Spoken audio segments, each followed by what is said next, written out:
This Halloween season, I would love to know what scares y'all down in the comments below because today's video is about exposing ourselves to the public. Because tonight I'm going to take a bigger risk than anyone has ever taken on television before. In just a few moments, I'm going to be handcuffed to this solid steel frame, and I'll have exactly 90 seconds to free myself before the claw on this robotic arm undoes my pants, exposing me to an audience of children. No, not like that, you pervs. Please put away all your brown coats. Today, I would like to talk about exposure therapy. The concept of exposure therapy can be traced back to the 1900s, where John Watson and Ivan Pavlov collabed for a classical conditioning experiment after torturing dogs with a bell. The field soon got a revamp by Mary Cover Jones, where she would treat patients by changing their trauma response into a more desirable response.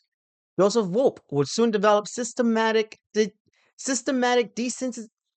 Joseph Wolpe Joseph Wolpe would soon develop systematic desensitization in 1958.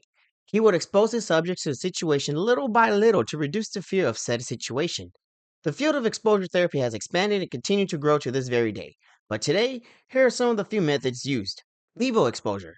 This is when the subject is exposed to real life scenarios and objects related to their fear. With today's films, I chose Eight-Legged Freaks and Chucky as an example for this subject matter. I have a terrible fear of spiders and Chucky, or should I say, a terribly reduced fear of spiders and Chucky. Number 2, flooding is literally trauma dumping the subject with so much fear as you can until they become desensitized. Like, what kind of lunatic can do this to someone? This reminds me of that time when my Nino ran across the street to grab a giant Chucky doll and chased me down the entire street with it. This was more traumatizing than therapeutic. Intersective exposure. When you relay the symptoms your subject is feeling are just normal and nothing more than survival instincts in order to soothe them. Imaginal exposure is basically the pussy cousin of flooding, where the subject matter would imagine them confronting their fears. For me, it was always punching Chucky like a football. There's others out there, but they all do the same, just varying degrees and whatnot. What I want to do today is promote these movies not as a child slasher thriller and a goofy B movie tribute, but as the films that can help you within your journey to conquering fear. I don't like spiders for obvious reasons. They're icky, dumb, and what the fuck is up with all the webs? Every time I walk in them, it feels like I'm starring in a bukkake scene. I would always see those animal magazine commercials, and I think they would show a close up of a spider, and I would just vomit at the sight of it. Their faces and their eyes are just hideous. Like, what animal needs 8 eyes in order to sit down on their fat ass and wait for their meal to fly by? But that was a child me. Adult manly me, is now more accepting of spiders to a certain degree. I may not be racist towards humans, but I am most definitely racist towards spiders.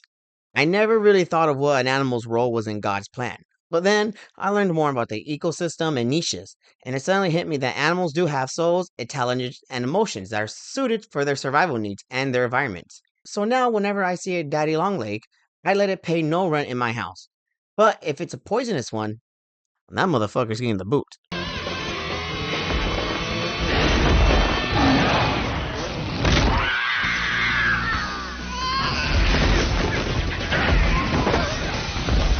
Literally, I would like to have a tarantula someday. That would be pretty cool to have. Or maybe a burrowing spider. I was able to get to this point in life with me getting caught in the webbing of 2002's Eight-Legged Freak, a goofy B-movie invasion on a town story about finding family and killing sons of bitches.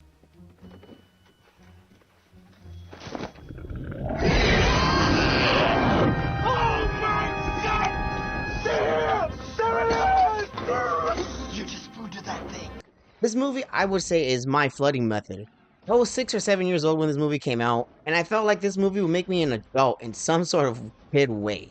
If I was able to conquer my fears of spider, or be able to see people do it and gain inspiration, I'll be able to conquer my fear over Chucky someday. So the play button pushed, and I saw the movie. Turns out, Eight-Legged Freaks made me find spiders to be very more comical. This is not a crank I'm call. hanging up on Don't you, hang sir. up on me, lady. Please, please! It's an invasion! They're here! They're here! You're damn right! That's what I've been telling you! Turns out, Eight-Legged Freaks made me find spiders to be very comical.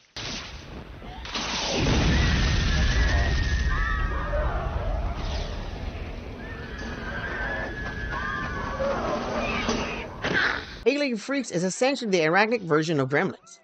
Goofy little creatures with a bite terrorizing a town while they are visibly stupid. The constant antics and slapstick of spiders is charming, and I'm glad that filmmakers went this route, since arachnophobia is common among 3 to 15% of the population. I laugh all the time when they spray the Spider Queen with a perfume. This is funny. Having a spider and cat boxing match in the drywall is hilarious. The spiders' death are fantastic. Seeing them act like little goofballs rather than predators made me fear spiders less. Seeing them web up people is funny to watch because it looks like cotton candy.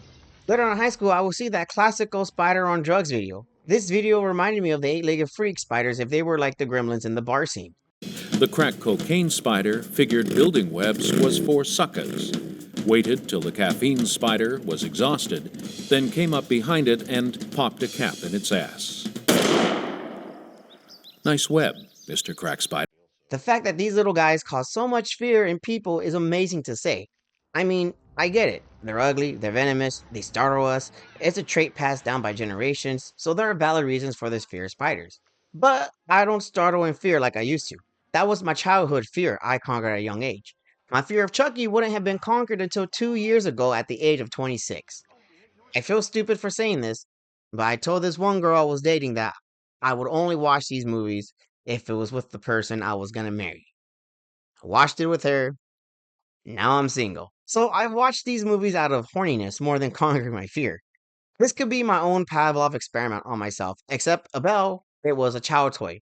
Chucky or Child's Play is my prolonged exposure method for those who fear dolls. Spiders are reasonably scary, but how can you be scared of a doll? Well, this here is more cultural in my eyes. All cultures around the world have stories of demons and creatures mimicking loved ones or troubled individuals to lure us into their grasp. What if that entity had a body, had arms, legs, and a face, and was accessible within your very own home? The spirits can soon have a totem to expel their energy into. The fear of dolls has increased over the decades due to the horror movies like Child's Play, Annabelle, Pinocchio's Revenge, Puppet Master, Dead Silence, and Dolls have all scared audience members across the decades. I remember hearing a creepypasta by some ordinary gamers, and it was playing hide and seek with your doll. Shit like this is something I won't fuck with. If it's on the same levels as cursed images and literature, I don't want to be anywhere near it. The dolls don't scare me, just Chucky. But why? My entire life, I didn't like Chucky because of the scars. The scars scare me to this very day, and even after watching the movie, I am still scared of him, but not as much as I was as a kid, which is why I'm gonna add gameplay here instead of Chucky footage. Fuck you, it's my channel. I have been tortured by Chucky my whole life. My family would send photos of him to my phone. They will call me to change the channel to a news station saying it was something emergency, but in reality, it would be Chucky playing. I was trapped at Universal Studios in the horror maze, and the whole room was Chucky. I was so scared because my girlfriend at the time was getting stabbed by a giant Chucky as a giant Chucky was just looking at me, all disappointed as I was looking down at my feet in fear, cowering in the piss puddle I had just conjured up for myself. I was surrounded by Chucky my whole life, so why wouldn't I be any less scared of him? Well, it was because it was just torture. It wasn't really therapeutic exposure, it was more just trying to scare me just to scare me for other people's laughter, and that's not really therapy. But when I finally saw the movie, I laughed. I chuckled. Not at Chucky, because he's still fugly. But I laughed at myself because I was scared of a dumb doll movie for 2 decades, and it wasn't even that bad or scary to begin with. Maybe one jump scare got to me and that was it. But I laughed most of the time. Maybe it was a self-defense mechanism in me to laugh away the pain as I was suffering while watching the movie. Laughing is a defense mechanism, according to some scientists. Others believe it could be a cognitive way of regulating emotions. Either way, my fear of Chucky decreased to a normal state. Laughter is the best medicine sometimes, and Patch Adams knew this very well. Small example of another exposure movie for me growing up is Scary Movie. I used to be scared of Scream, Ghostface Killer, but after seeing Scary Movie, I went to watch all the Scream movies immediately and just enjoyed them very, very much. And they're one of my favorite movie franchises to watch around Halloween time. I bring up Scary Movie because of laughter, which I think is the theme of today's video, besides the exposure therapy.